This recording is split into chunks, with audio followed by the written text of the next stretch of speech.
गले को सुरीली करने के लिए आज मैं आप लोगों को 3 टेक्निक बताऊंगी।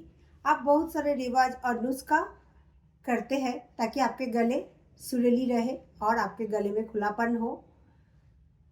तो पहला, आप बिल्कुल पद्मासन में या सीधा बैठ जाइए और ओम को पेट से आवाज को अंदर की ओर लेकर आइए, बाहर की ओर नहीं। जैसे जब हम ओम ऐसे आवाज निकालते हैं तो वो आवाज हमारी चेस्ट मीन्स छाती से निकल के बाहर बाहर की ओर हो जाते हैं। जब हम मुंह को छोटा करके ऐसे आप बैठ जाइए और पूरे टांग को बाहर निकालते हुए जोर से जैसे सिर दहाड़ते हैं उसी तरह आपको आवाज को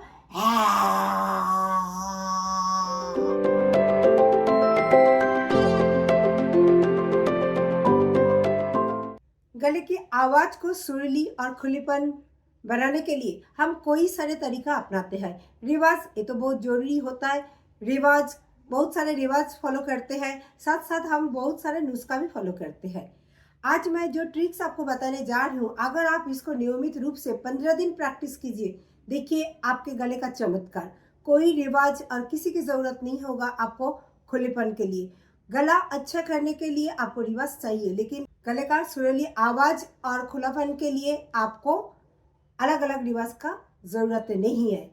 पहला टेक्निक, अब हम आपको 3 टेक्निक बताएंगे जिससे आपके गले की आवाज सुरीली होगी, खुलेपन होंगे और आपका गले में जो दम होता है, सांस बढ़ाने की प्रक्रिया भी बहुत बढ़ जाएगा।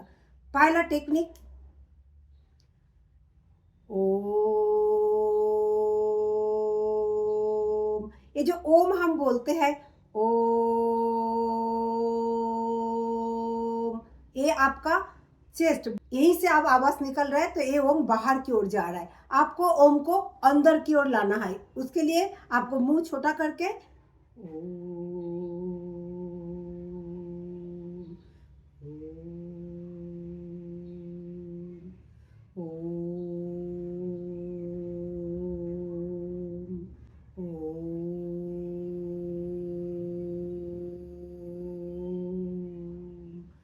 ओम को आप छोटा मुंह करके बिल्कुल पेट से, नाभि से आप उसी आवाज को अंदर की ओर खींच के लाइए, बाहर की ओर नहीं। कई बार हम ये ओम का तरीका गलत तरीके से प्रैक्टिस करते हैं। जैसे ओम, जब आप ऐसे ओम बोलते हैं, ये आवाज आपको चेस्ट से निकाल के बाहर हो जाते हैं, लेकिन आपको आवाज को पेट से अंदर की ओर लाना है। ठीक है। दूसरी पॉइंट, आपको सिंहासन में बैठना है। दूसरा टेक्निक, आपको सिंहासन में जैसे बैठा जाता है ऐसे आप बैठ जाइए और पूरे टांग को बाहर निकालते हुए जोर से जैसे सिर दहाड़ते हैं उसी तरह आपको आवाज को ऐसे करके आप फोर्स से आवाज को जितनी जोर से आप चीख सकते हैं ऐसे जोर से टांग को निकालते हुए आप ये आवाज को फोर्स से प्रैक्टिस कीजिए। 4 से 5 बार प्रैक्टिस कीजिए। आखिरी टेक्निक दम बढ़ाने के लिए बहुत हेल्प होती है।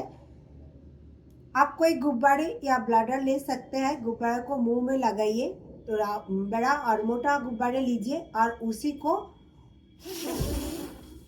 जोर से फूंकते हुए गुब्बारे को जितना बड़ा आप फुला सकते हैं फुलाने की कोशिश कीजिए और वो हमेशा एक सांस में भर के जोर से फूंकते हुए उसको फुलाइए। इसी से आपका गले का अंदर का जो भी रुकावटें होते हैं वो आपका धीरे से क्लियर हो जाता है और आपको आपका दम भरने में वो क्षमता बढ़ जाती है।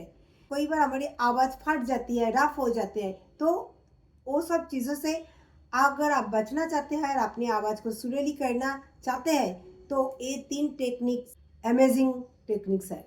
ये 3 टेक्निक से आप देखेंगे आपका गले में कितनी इम्प्रूव हो जाता है। आपकी आवाज़ भी सुरीली हो जाएगी, आपके अंदर गले का पूरे ट्रैक ओपन हो जाएगा, खुलीपन आ जाएगी आपकी आवाज़ में और आप कोई भी गाना गाने के लिए दम भर पाएंगे। है ना कमाल की।